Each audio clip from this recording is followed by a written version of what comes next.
Thank you, Lord Jesus. If it had not been you being on my side, Asha. If it had not been you, never let me go.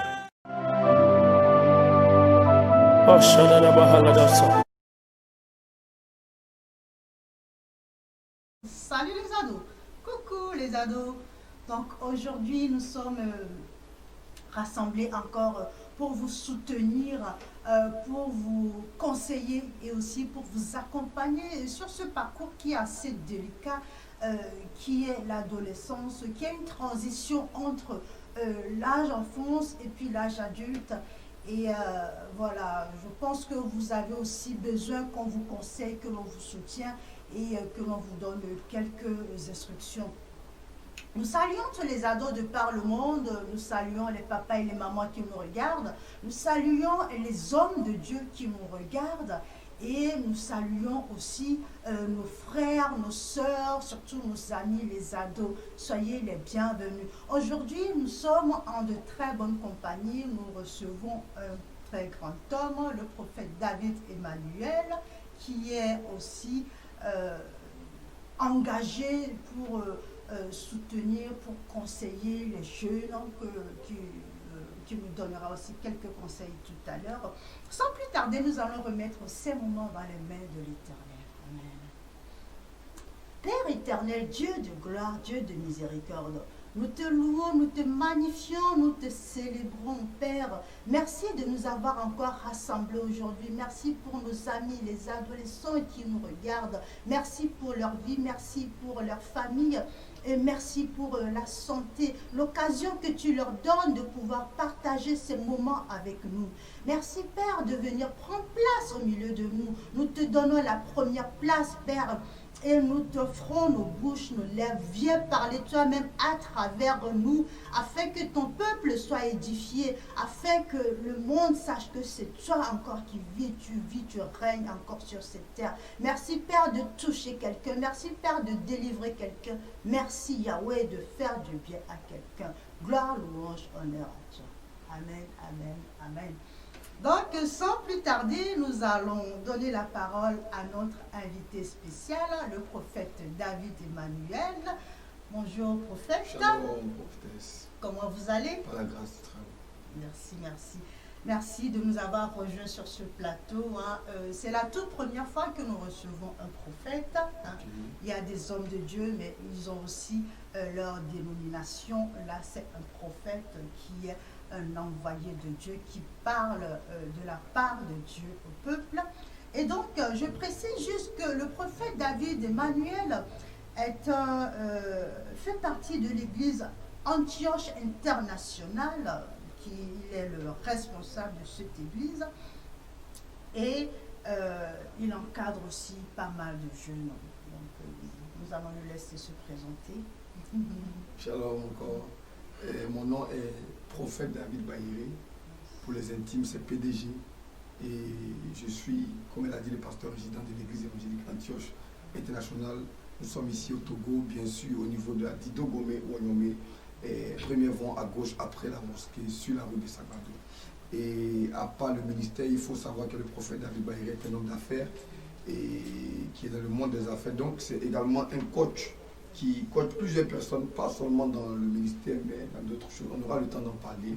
Et pour tous ceux qui ont besoin du coaching sur certaines notions de la vie, on pourra après dire plus. Moi, je vais m'arrêter là pour l'instant.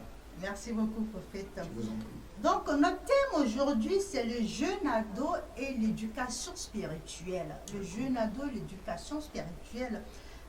Parce que de nos jours, lorsqu'on parle de l'éducation spirituelle, on voit certains ados, surtout, on va d'abord parler de nos milieux chrétiens avant de parler de ceux qui sont dans le monde. Lorsque l'on parle des ados dans notre milieu chrétien, on voit qu'ils sont quand même détachés.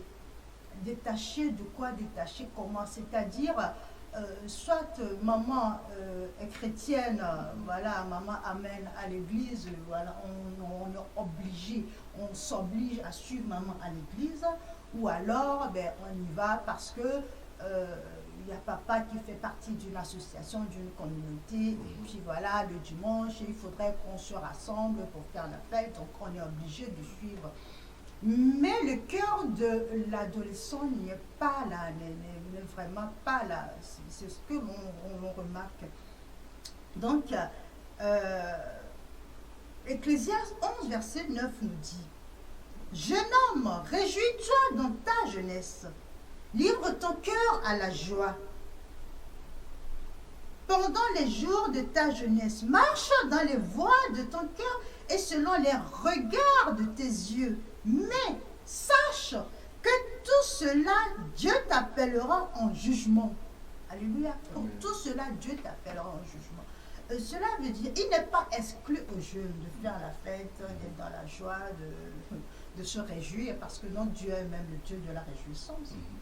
Mais il faudrait savoir que Dieu nous demandera de compte si on passe à l'excès. Cela veut dire si on le met entre guillemets, si on ne le met pas au centre de tout ce que nous faisons, il nous appellera en jugement. Donc, nous allons laisser la place au prophète David. Aujourd'hui, je ne parlerai pas beaucoup parce qu'il a beaucoup de choses à nous dire. Prophète, racontez-moi un petit peu votre parcours dans le ministère. Comment est-ce que vous êtes arrivé au ministère? Comment vous vous êtes engagé? Ok, d'accord. Mon parcours dans le ministère je vais commencer en disant que je suis d'une famille dont le père est un apôtre. D'abord, mon père, l'apôtre Baïri, Thomas, que je salue au passage. C'est d'ailleurs lui le leader fondateur des églises évangéliques Antioche dans le monde entier. Et donc, je suis né de cette famille. Mais vous avez soulevé un point qui m'a beaucoup réjoui. Beaucoup vont à l'église, mais ne sont pas attachés. Ils vont par suivisme, ils vont parce que papa dit allons à l'église, ou même parce que papa est chrétien. En d'autres termes, si papa était musulman, il irait à la mosquée. Donc il va à l'église pour la simple raison que papa est chrétien. Alléluia. Et c'est dans cette famille que j'ai grandi, et ça n'a pas exclu quand même qu'on a eu aussi à vivre un peu dans le monde à un certain âge. Et je bénis Dieu parce que certainement cette expérience pourrait aider une famille à aider les enfants. Parce qu'on peut aller à l'église tous ensemble, mais il n'y a pas de suivi, à vrai dire. Donc, je viens de cette famille et depuis très petit, une fois, un homme de Dieu avait dit à ma maman que je serais un homme de Dieu. Mais moi, j'ai refusé catégoriquement. Je n'ai jamais aimé, jamais voulu devenir homme de Dieu. Donc, et quand l'homme de Dieu me parlait, j'étais fâché en le regardant. Je me souviens, j'étais encore petit. Mais moi, dans ma tête, depuis mon enfance, je voulais devenir premier ministre. Oui, moi, c'est la politique ou bien le droit. Je n'ai pas pensé à l'œuvre de Dieu. Et au fil des temps, un jour encore, on m'a dit ça. J'ai jamais accepté ça.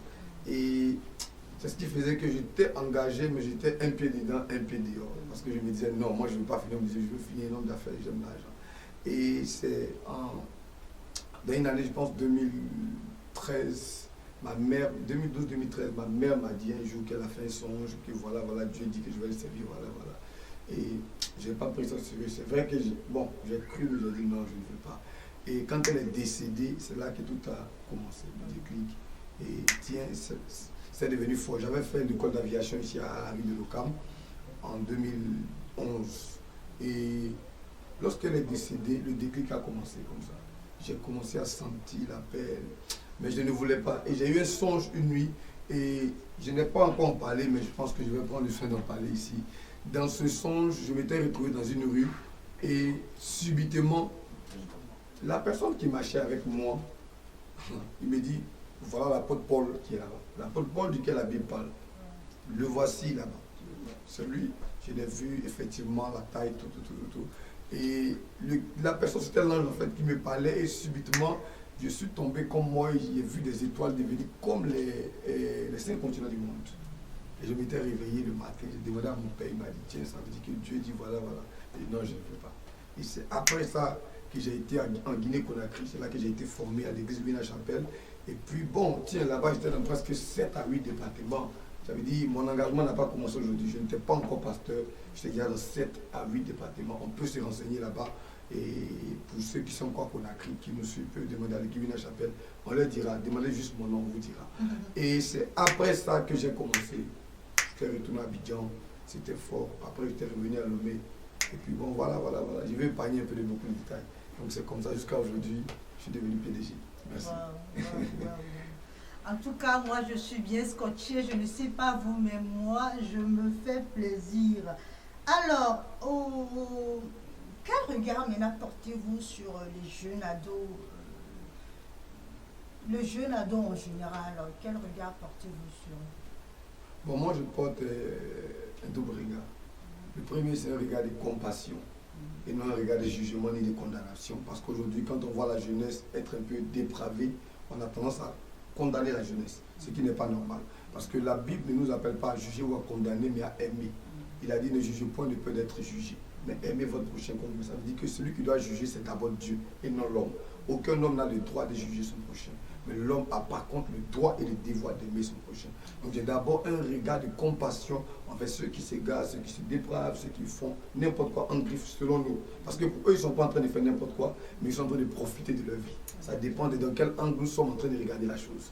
Donc j'ai un regard de compassion. Et deuxième point, j'ai un regard de satisfaction. Parce qu'aujourd'hui, sans mentir, les chiffres parlent. Nous avons beaucoup plus d'hommes de Dieu dans la fleur de l'âge. Je suis très jeune, si je dis mon âge, nous devons penser que je mens. Parce que très jeune. Ça veut dire beaucoup d'hommes de Dieu que vous voyez aujourd'hui qui opèrent dans les dimensions, ils sont très jeunes. Donc j'ai un regard de satisfaction parce que la jeunesse n'est pas que débauchée, la jeunesse n'est pas que dans n'importe quoi, mais la jeunesse est aussi structurée. Aujourd'hui, tu vas avoir beaucoup de riches. Quand on parle de Mark Zuckerberg qui a fait Facebook, c'est pas un vieux, c'est aussi un jeune.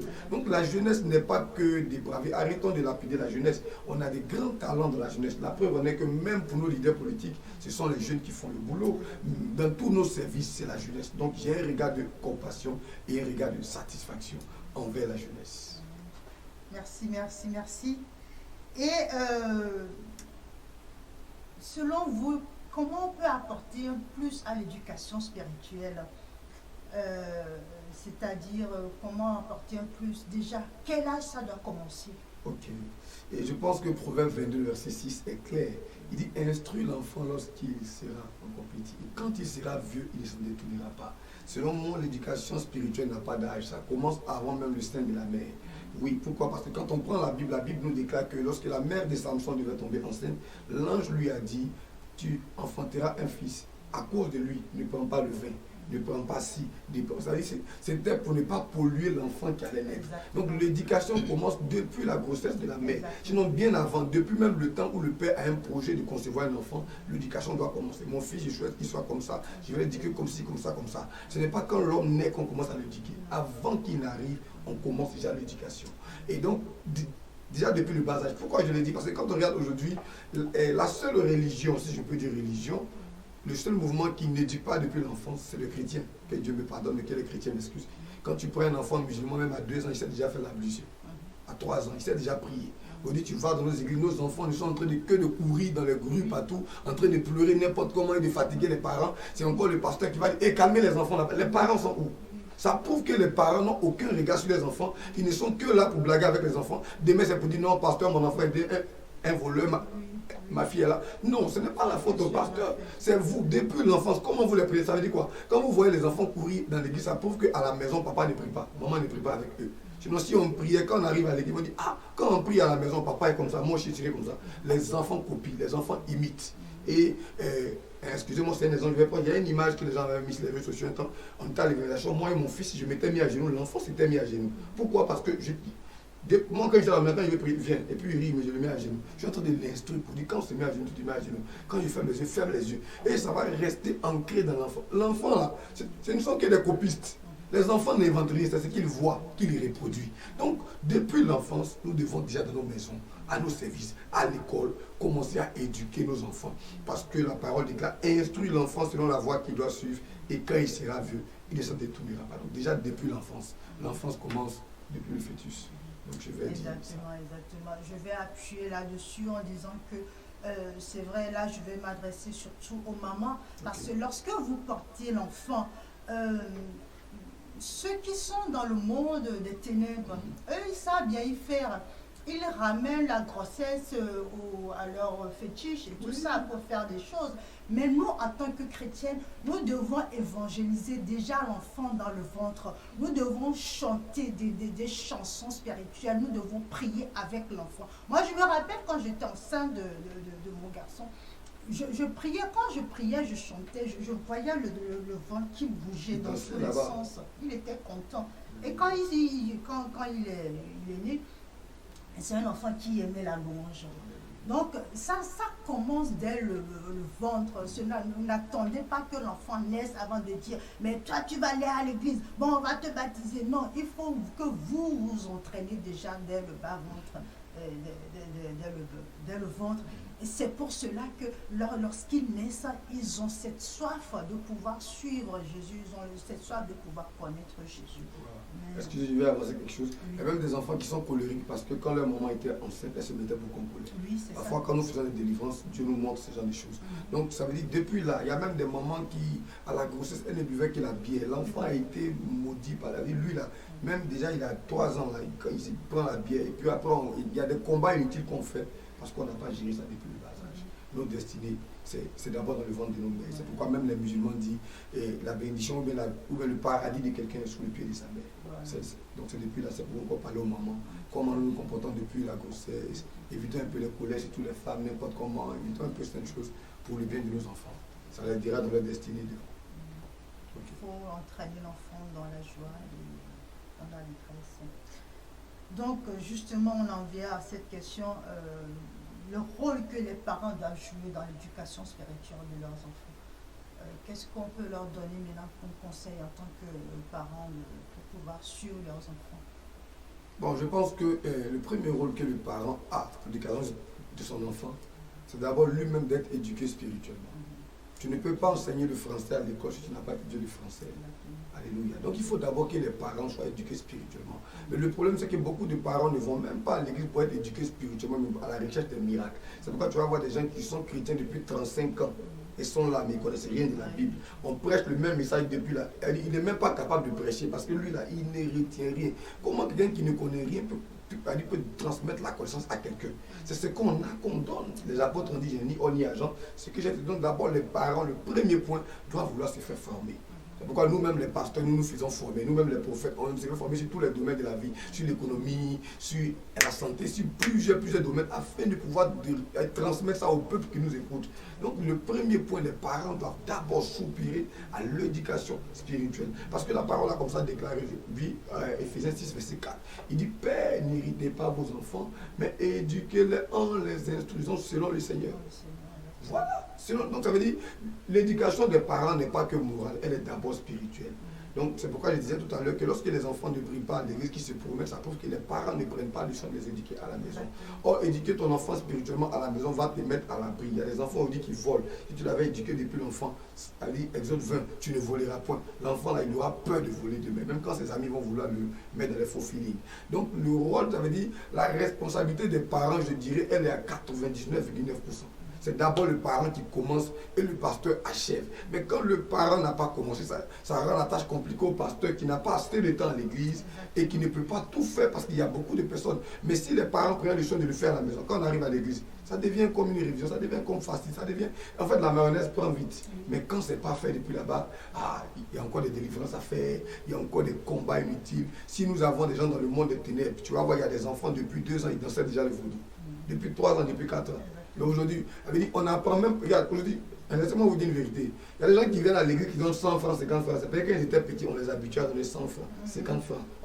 Papa a 1 million, il dit tiens 100 francs, va donner. Mais s'il avait habitué l'enfant, tiens 5 000. Mais l'enfant, quand il va grandir, on dit, lui-même il se lève, il donne 10 000. Quand il était petit, il donnait 5 000, on dit je suis grand. Ça veut dire, il y a des choses que les gens sont en train de faire à l'église. Depuis qu'ils sont petits, il ne faut pas rire. Ils sont petits, ils donnent 50 francs, on dit tu vas voir à l'église. Quand on dit offrande, il vient encore un verset. En fait, c'est ce qu'on lui a dit à l'église là. Dieu ne doit pas prendre plus que 100 francs. Donc depuis le petit, lui, son offrande n'a pas changé de dimension. Il y a d'autres mecs qui n'arrivent pas à jeûner. On dit jeûnons, il mange à la maison parce qu'à la maison, quand le pasteur dit jeûnons, papa mangeait. Donc lui là, ça reste. Il dit que l'enfant, on dit en philosophie, l'enfant est le père de l'homme. Ça veut dire que ce que nous devenons, c'est ce qu'on a été dans l'enfance. C'est pourquoi tu vas voir des gens qui sont frustrés parce que depuis l'enfance, ils n'ont pas eu l'amour, le partenaire, la joie. Donc ça a une influence, un impact négatif sur eux. Voilà pourquoi nous, parents, parce que je suis aussi un père, j'ai aussi un enfant, donc nous devons prendre le soin déjà, quand les enfants sont petits, les éduquer selon le Seigneur, Ah, mon fils, quand tu iras à l'école, la Bible dit que nous sommes dans ce monde, mais on n'est pas de ce monde. La Bible dit les mauvaises compagnies courront les bonnes mœurs. Donc quand tu vois un ami qui fait ça, ne le condamne pas, éloigne-toi de lui. Quand tu vois ça, retire-toi, ne fais pas ça. La Bible dit que il ne faut pas calomnier, il ne faut pas faire les guerres. C'est des choses que nous devons apprendre à nos enfants. À l'église, on ne doit pas venir prêcher tout ça. C'est les parents qui doivent faire ça à la maison. Exactement. Et puis ça va aider. Donc voilà un peu ce que je veux dire. Par rapport aux parents, éduquons nos enfants. Père, n'irritez pas vos enfants. Corrigez-les en les instruisant selon le Seigneur. Selon le Seigneur. C'est le plus important. La Bible est là, 66 livres. On a 365 jours. On peut prendre un passage par jour à la maison et éduquer les enfants. Et puis Dieu fera de grandes choses avec eux et pour eux. Merci beaucoup, prophète. J'espère que les parents prennent des notes, et surtout de la graine, parce que c'est assez instructif ce que le prophète dit. En fait, lorsque l'on est parent, on se dit, ben tiens, voilà, moi j'ai eu cette éducation, et à un moment donné, il y a un laisser-aller. Un laisser-aller, et on lègue l'enfant à la rue, on lègue l'enfant aux professeurs, on lègue l'enfant au pasteur, et puis on se dit, mais de toute façon, ils sont spécialisés, ils sont là pour ça.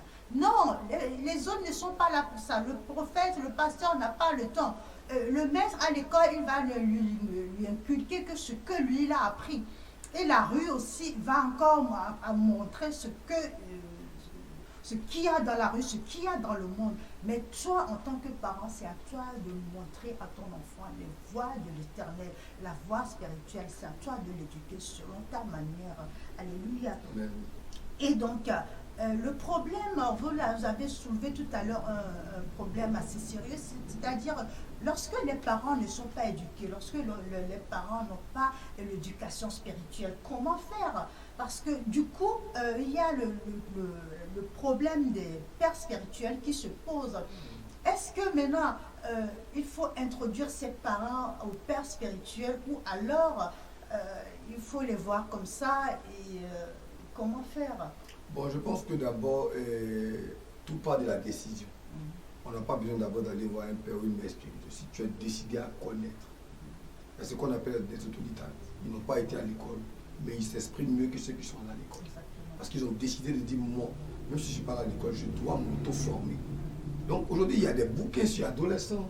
Le problème, les chrétiens ne lisent pas. Il y a des librairies qui sont en train de fermer parce que le chrétien n'achète même pas les livres. Tu peux acheter un livre sur comment éduquer les enfants selon le Seigneur. Et puis toi-même, le parent, tu lis ça à la maison. Tu pourras même apporter ta pierre à la construction de l'édifice à l'église pour dire, ah, moi en tant que parent, j'ai lu un livre et j'ai vu que nos enfants ont besoin de ça, pasteur, je vais le faire. Parce qu'il faut imaginer que le pasteur doit être le seul à faire ça. Il va enseigner, il va faire la puissance, il va prier pour M. Tom, il va mourir vite à cause de vous. Et puis ce qu'il faut comprendre, c'est que c'est vos enfants, ce n'est pas l'enfant du pasteur. Donc il ne faut pas laisser l'éducation des enfants à quelqu'un d'autre. Quand tu partais voir ta femme la nuit pour l'enseigner, tu n'as pas appelé quelqu'un d'autre. Maintenant, pourquoi tu délègues la responsabilité? Quand demain ton enfant aura des milliards, tu ne viendras pas donner ça au pasteur. Tu vas donner peut-être la dîme, peut-être, je le dis, parce que souvent tu as dit non, c'est mon enfant, c'est moi qui ai souffert pour lui. Donc, comme c'est ton enfant, tu dois prendre. Regarde, ce que Dieu attend des parents, nous devons être responsables. Un responsable, ce n'est pas la bouche, ce n'est pas les actions.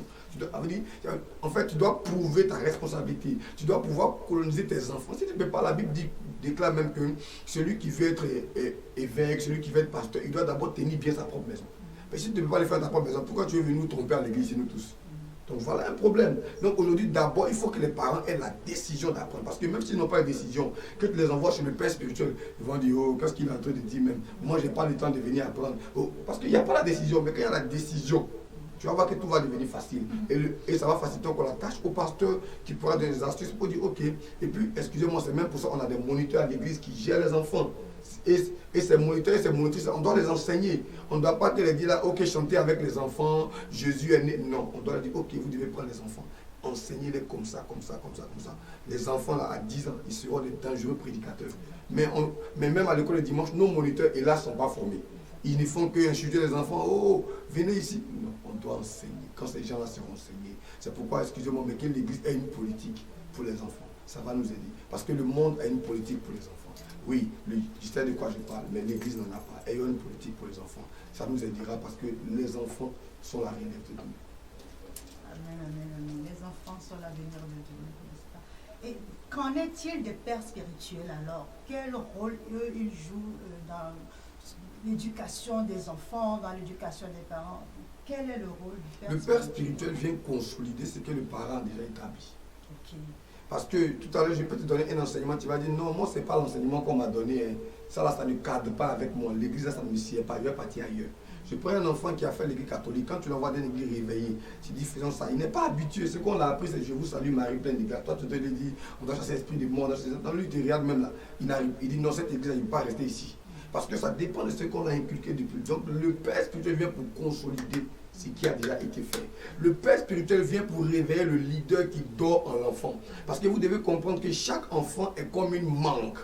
Laissez-moi vous dire que la mangue est un manguier. Mais il y a un problème. Certains prennent la mangue après l'avoir mangée pour la jeter à la poubelle. Le père spirituel va la prendre, la mettre dans la terre. Elle va devenir un arbre. Et l'arbre là, les écorces pourront guérir. Le feuillage pourra guérir. Les fruits seront doux. Et ça pourra permettre à des personnes de venir se reposer à l'ombre pour s'abriter. Donc le père spirituel va venir maintenant. Toi là, normalement, toi là qui est là, toi, normalement, tu dois être un footballeur. Donc, il va t'orienter dans ta destinée prophétique. Parce que le papa qui t'a accouché même ne sait pas. Mais le père spirituel, Dieu peut le révéler. Cet enfant-là, il doit être un mécanicien. Il peut dire, papa, ne le mettez pas à l'école. Envoie-le dans la mécanique. Et l'enfant là va réussir très tôt. Le problème des parents, c'est ça. Ils ne consultent pas Dieu.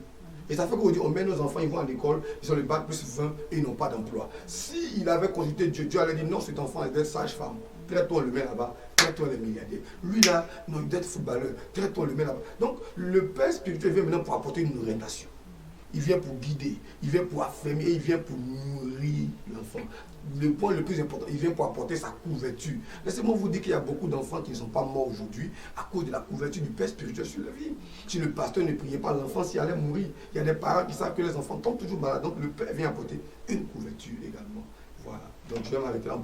On ne peut pas dire tout ce que le père fait, mais ceux qui nous suivent, qui peuvent être intéressés après, comme je dis, nous donnons souvent des formations, des coachings, même à des familles. Bon, on ne peut pas appeler des noms ici. Donc on pourra en inbox, comme on le dit chez nous. Merci, merci. Amen. J'espère que vous êtes bien scotchés pour prendre des notes.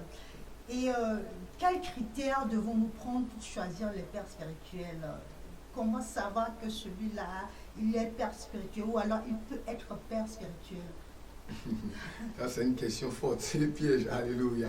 Amen. Il est important de savoir d'abord que le monde physique est la représentation du monde spirituel.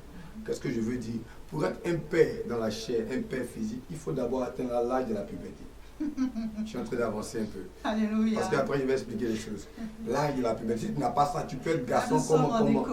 Voilà, tu peux être garçon comment tu ne peux pas féconder quelqu'un. On est parti à l'école, nous tous. C'est important que les gens sachent que les pasteurs que vous voyez ne sont pas des ratés, mais des gens qui ont fait aussi des études comme vous, mais plus que vous, mais que Dieu a choisi. C'est pourquoi je prends les thèmes écologiques, c'est ça? D'accord. Premier point, il faut d'abord avoir l'âge de la puberté. Numéro 2, il faut avoir une sémence productive. Il faut être fertile.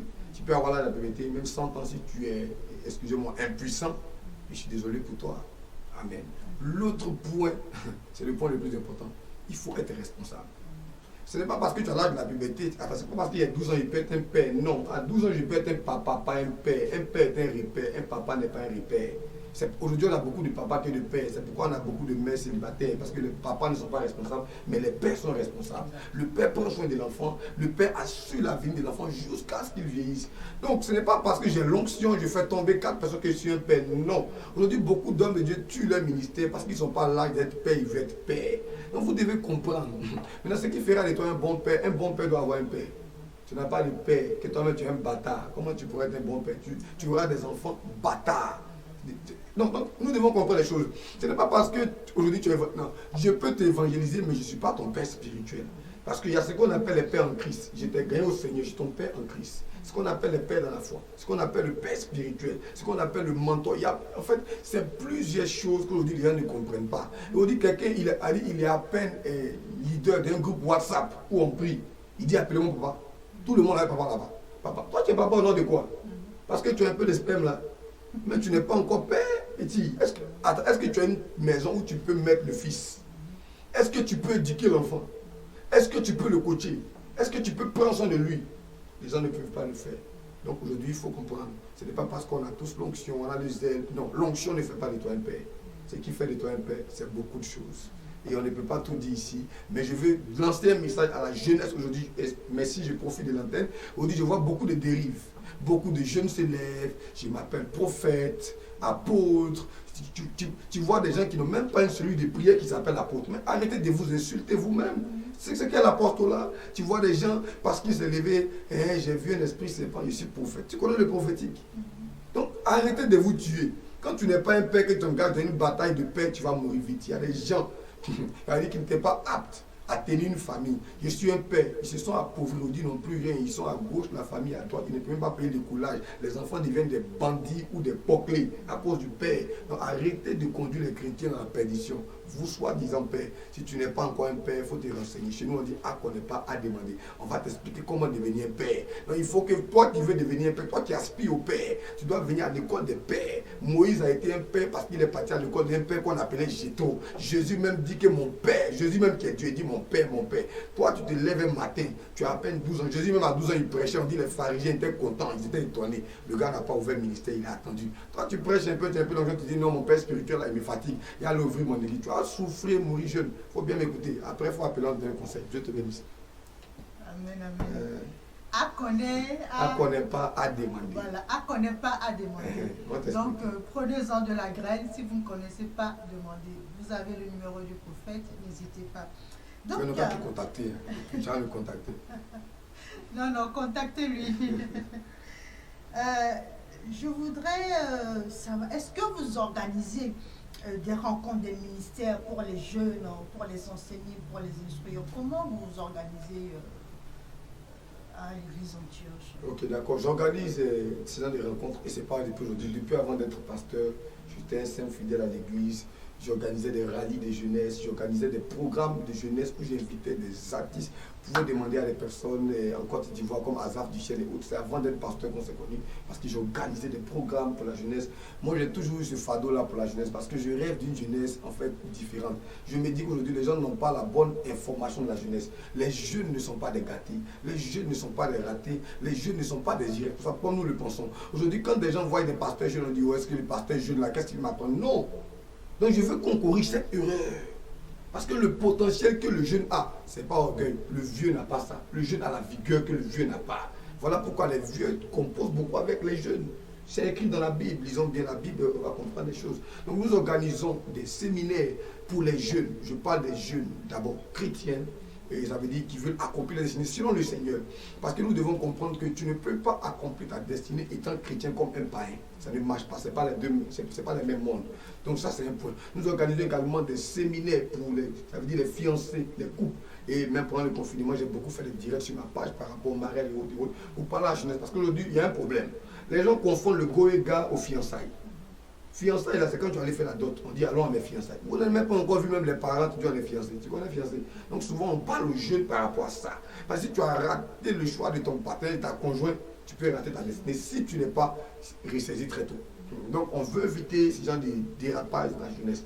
On organise également des conférences par rapport aux jeunes appelés. L'appel ne suffit pas. Tu dois avoir des secrets. Le ministère, c'est les mystères. Sans les mystères, tu seras dans la misère. Donc, il est important de venir recevoir des choses en tant que jeune. Sinon, tu vas prendre ton zèle, ta fougue, là, tu vas partir jusqu'à un âge là-bas, tu vas t'arrêter. Tu n'es pas allé quelque part. Tout le potentiel que Dieu a investi en toi n'a rien produit. Et tu serais étonné d'être rejeté là-bas parce qu'il a dit qu'il a donné des talents, mais que les gens n'ont pas pu fructifier. Le plus important, ce n'est pas ce que je suis en train de faire, c'est ce que je dois faire.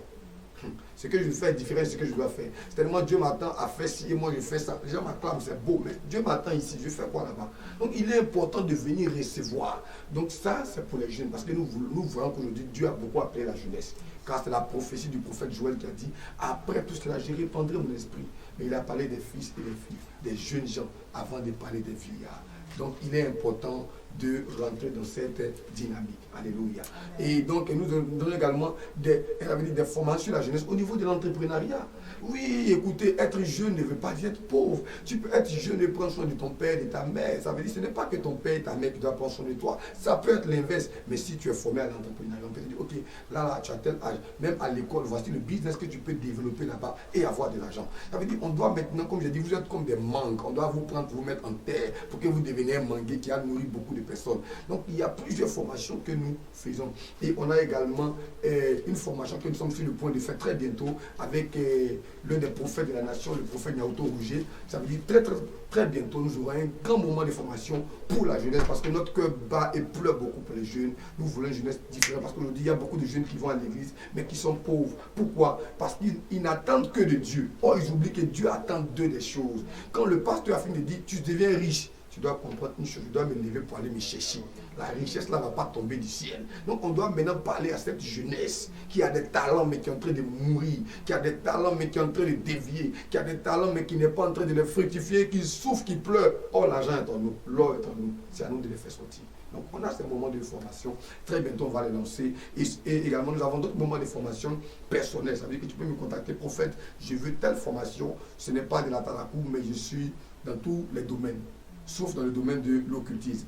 À part ça, même si tu veux le football, je peux te former. Peu importe le domaine, par la grâce de Dieu, j'ai la capacité, je ne peux pas le faire, je peux te recommander à un ami ou à quelqu'un, mais le plus important, c'est que tu sois formé. Parce que ce qui n'a pas été préparé ne peut pas être mangé, consommé dans la vie. Il faut qu'on te prépare afin que la vie te consomme, afin que la vie te valide. Soyons bénis.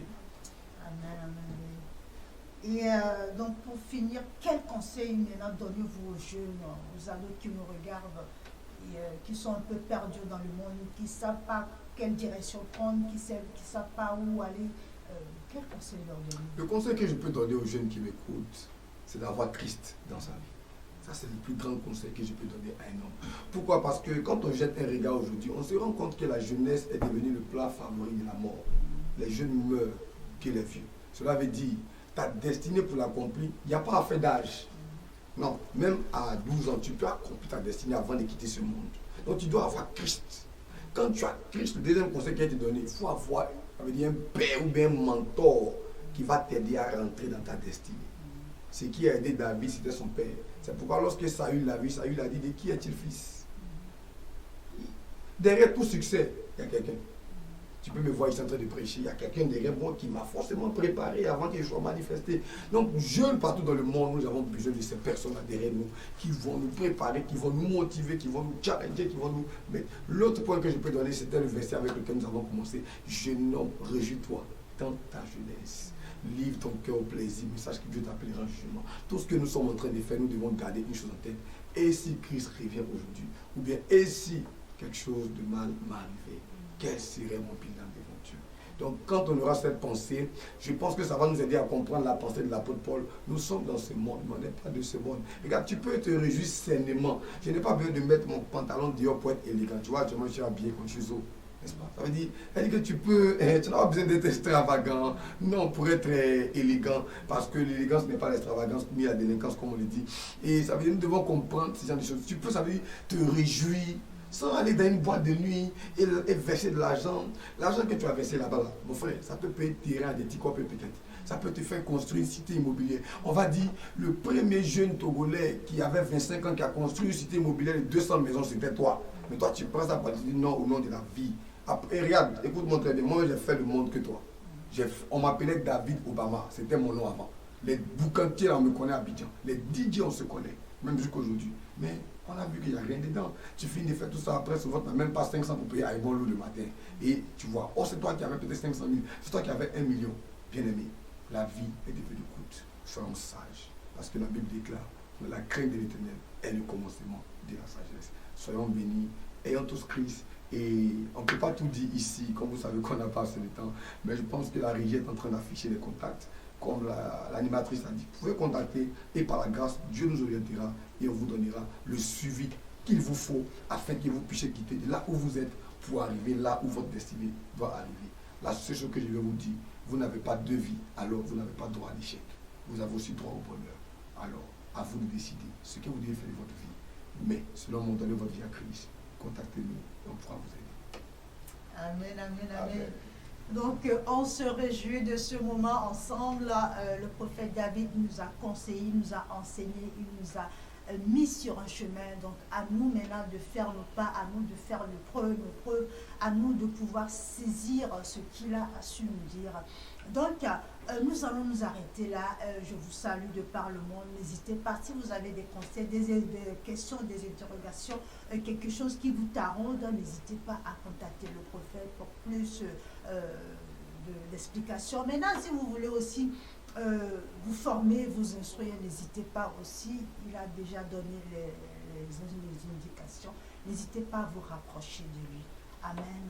Demeurez richement bénis. Nous allons laisser le prophète conduire à la prière finale. Alléluia. Amen. Je vais prendre le soin de prier pour quelqu'un qui me suit, de partout où il est dans le monde. Ma prière, c'est que tu accomplisses ta destinée. David le roi a dit une parole, dit, je ne mourrai pas, je vivrai, je raconterai les œuvres de l'Éternel. Je refuse pour toi qui me suis, que tu meurs sans accomplir ta destinée. Ma prière pour toi est que pendant que tu me suis, toi le jeune qui est découragé, le jeune qui a laissé la main du Seigneur, le jeune qui est en train de sombrer dans une vie qui ne veut pas dans du Seigneur, que Dieu te ramène à lui au nom de Jésus. Ma prière pour toi, c'est que toi présentement qui ne fais que te plaindre, toi présentement qui ne fais que te plaindre parce que tu ne connais pas le potentiel que Dieu a mis en toi, que Dieu te donne de reconnaître qui tu es, afin que tu ne te minimises pas et que tu ne te surestimes pas, mais que tu t'aimes à ta juste valeur. Je prie pour toi que les talents et les dons que Dieu a mis en toi soient manifestes au nom de Jésus-Christ de Nazareth. Je viens prier et prophétiser sur ta vie. Toi qui me suis maintenant, tu accompliras tes destinées au nom de Jésus. Tu arriveras à bon port au nom de Jésus. Ta destinée est réécrite au nom de Jésus. Je te vois être transformé, je te vois déménager des malheurs au bonheur. J'ai entendu dans mon esprit cette saison parler de transformation et je peux voir le Seigneur en train de transformer des personnes de la pauvreté à la richesse, de la mort à la vie en abondance, du célibat au mariage, de ta position actuelle à la position de gloire. Je prophétise la grandeur sur ta vie. Je te condamne à être élevé. Je te condamne à être béni. Je te condamne à manifester la joie de l'esprit. Je te condamne à progresser. Je te condamne à avancer. Je te condamne à conquérir les nations. Je te condamne à être le premier milliardaire de ta génération. Le premier béni de ta génération. J'annonce prophétiquement à quelqu'un qui me suit maintenant. Tu deviens un repère pour ta génération. On dira à la génération de PDG. On dira à la génération de Nyauto Roger. On dira à la génération de Anne. On parlera de ta génération en parlant de toi. Ta génération s'identifiera à toi. Même quand les gens se lèveront contre toi, l'Éternel les fera tomber sous ton pouvoir.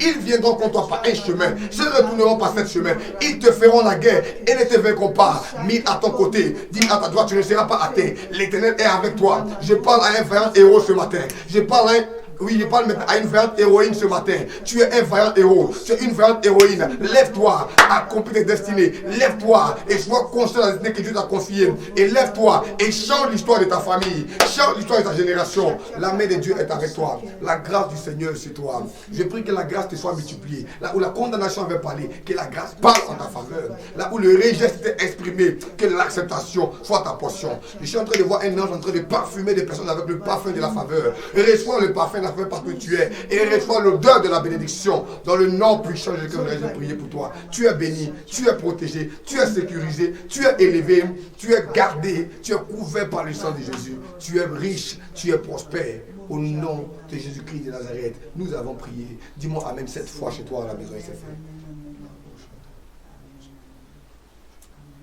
Demeurez bénis, bien-aimés, et n'oubliez pas, vous avez un Dieu qui t'aime. À la prochaine.